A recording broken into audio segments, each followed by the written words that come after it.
Hi, this is Father Brian Doerr, the pastor of St. Elizabeth Seton Parish in Carmel, Indiana, for just our weekly notes, our weekly reflection. I've been thinking about what can I offer that might be helpful, especially in your spiritual life. And I'd like to talk a little bit about the Trinity. Now, see, everybody, they're kind of cautious about the Trinity because it's so maybe difficult or so foreign to us to understand. But I want to offer something that might make it a little bit more human. I mean, our response to it a little bit more real. So, for example, I was with a non-Catholic one time, and he was accusing Catholics of believing in three gods, and that we were, polytheists in that sense of the word. And it was very gravely disturbed by what we believed. And it's interesting because I took it to prayer and I was trying to think, well, how do you address his concern? And it's really interesting because it's easy. Okay, so in 1 John 4, chapter 8, John says that God is love.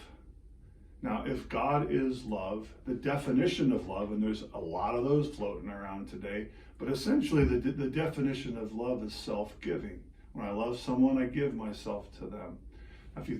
If God is love, that means from all eternity, because there was never a time when the Father did not exist, the Son did not exist, or the Holy Spirit did not exist.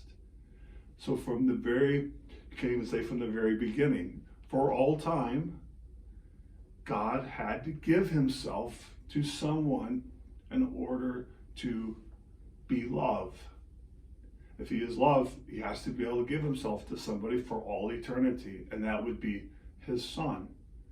And the love of the Father and the Son is so great, beyond our ability to even imagine, that it produces through that relation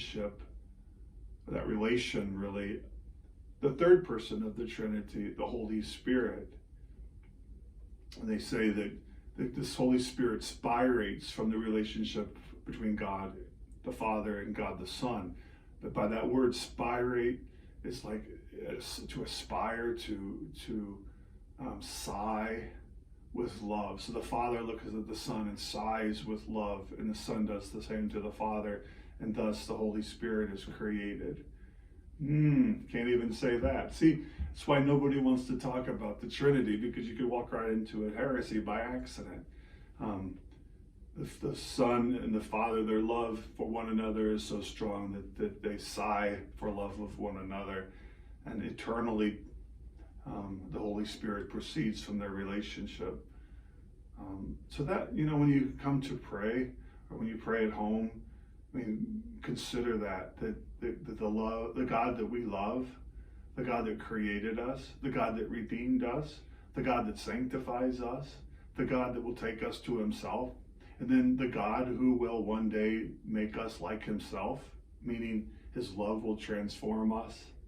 That God is a triune God, a community of love. If you think about it, if love is self-giving, then that's where the Eucharist comes in as well. Because God, the Father, Son, and Holy Spirit gives themselves to us in the Eucharist that we receive at Mass. So these kinds of things might help in your contemplation and your meditation. So have a great week. Stay warm. It's going to get cold. We get a little bit of snow on Friday. That's what they're saying. Really disappointed. We haven't got any snow practically all January. God bless you and have a great week.